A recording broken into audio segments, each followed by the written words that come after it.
ભાવનગરમાં લઠ્ઠાકાંડના વિરોધમાં કોંગ્રેસ હવે આક્રોશિત થયું છે, જે લઠ્ઠાકાંડને લઈને કોંગ્રેસે ઠેર ઠેર ધરણા અને પ્રદર્શન કર્યા છે।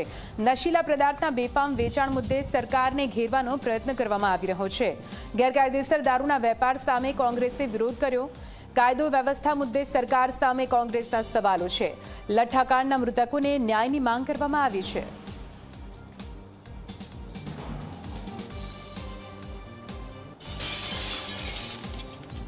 આ તરફ અમદાવાદમાં પણ કોંગ્રેસના કાર્યકરોની અટકાયત કરવામાં આવી, જે નકલી દારૂ મામલે કોંગ્રેસે વિરોધ પ્રદર્શન કર્યા। ભાવનગરમાં નકલી દારૂથી થયેલા મોત મામલે વિરોધ કરવામાં આવી રહ્યો હતો। આ વિરોધ દરમિયાન મોટી સંખ્યામાં કોંગ્રેસના કાર્યકરો, કોંગ્રેસના નેતાઓ જોડાયા હતા। કઈ રીતે આ તમામ લોકોની પોલીસે અટકાયત કરી છે તેના દ્રશ્યો ટીવી સ્ક્રીન પર વધુ માહિતી સાથે સંવાદદાતા અર્પણ જોડાઈ ગયા છે લાઈવ। અર્પણ, સતત વિરોધ કરવામાં આવી રહ્યો છે કોંગ્રેસ દ્વારા, અલગ અલગ જગ્યાએ અમદાવાદમાં પણ વિરોધ છે, કેવા દ્રશ્યો ત્યાંથી અર્પણ?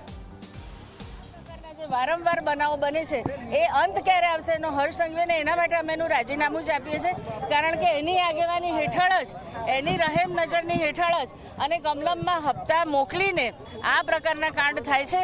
એમાં નોટ ઓનલી આજે લઠ્ઠાકાંડ, પરંતુ એની સાથે સાથે ડ્રગ્સમાં પણ આપણે ગુજરાતને ઉડતા પંજાબ જેવું જ બનાવી દીધું છે અને એ લોકોની પોલિટિકલ રહેમ નજર વગર કોઈ આ શક્ય છે નહીં।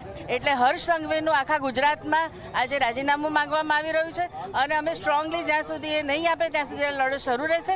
અને પોલીસના પણ જે લોકો અંદર પોતે સંડોવણી કરીને જે આ કામ કરવા દે છે અને જ્યારે આ લઠ્ઠાકાંડ થયો એટલે તરત જ 2 દિવસમાં આખા ગુજરાતમાં દારૂ મળતો બંધ થઈ જાય, તો આ શું? એટલે એનો અર્થ એ છે કે પોલીસ અંદર બરાબર એ લોકોની આપણે બહુ દીવા જેવી સ્પષ્ટ વાત છે, તો એમની સામે પણ જવાબ માંગવામાં આવે અને એ ચોક્કસ જવાબ માંગવામાં આવે કે આ ખરેખર ક્યારે બંધ ક્યારે થશે।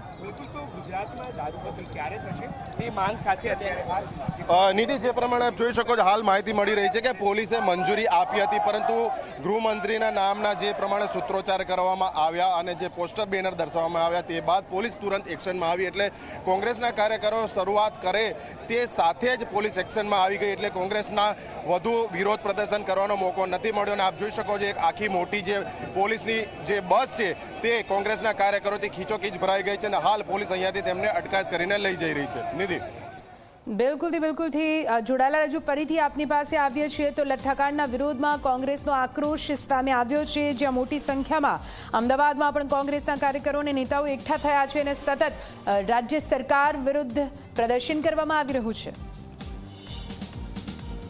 ભાવનગરમાં જે રીતે નકલી દારૂ કાંડ સર્જાયો છે તે બાદ કોંગ્રેસ દ્વારા અમદાવાદના સરદાર બાગ ખાતે વિરોધ પ્રદર્શનનું આયોજન કરવામાં આવ્યું છે, જેને પોલીસ દ્વારા મંજૂરી નથી મળી। આપ જોઈ શકો છો કોંગ્રેસના કાર્યકરો શહેર પ્રમુખની આગેવાનીમાં હજી તો એકઠા થાય તે પૂર્વે જ પોલીસ દ્વારા તેમની ટીંગા તોડી અને અટકાયતનો દોર શરૂ કરી દેવામાં આવ્યો છે। આપ જોઈ શકો છો મોટી સંખ્યામાં પોલીસના જવાનો છે, લોખંડી બંદોબસ્ત અહીંયા સરદાર બાગ આગળ ગોઠવી દેવામાં આવ્યો છે। જે પ્રમાણે કોંગ્રેસના કાર્યકરોને ટીંગાટોળી કરીને લઈ જવામાં આવી રહ્યા છે, જે પ્રમાણે યુવા નેતા શાહનવાઝ શેખને અહીંયા જોઈ શકો છો, મહિલા શહેર કોંગ્રેસ પ્રમુખ સોનલબેન પટેલની પણ અટકાયત થઈ ગઈ છે। એટલે જે પ્રમાણેના દ્રશ્યો અહીંયા જોવા મળી રહ્યા છે, સરકાર ઉપર ખૂબ જ મોટું દબાણ છે। જે પ્રમાણે આ લઠ્ઠાકાંડ અને નકલી દારૂકાંડ સર્જાયો છે, એટલે પોલીસે અગાઉથી જ તૈયારી રાખી હતી અને અહીંયા આપ જોઈ શકો છો કેવા પ્રકારની ધક્કામુક્કી ટીંગાટોળી કોંગ્રેસના કાર્યકરો સાથે થઈ રહ્યો છે।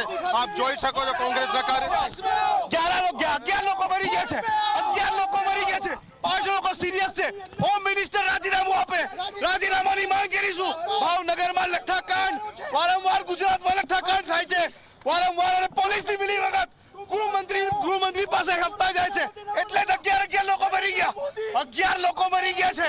કોણ જવાબદારી લેશે?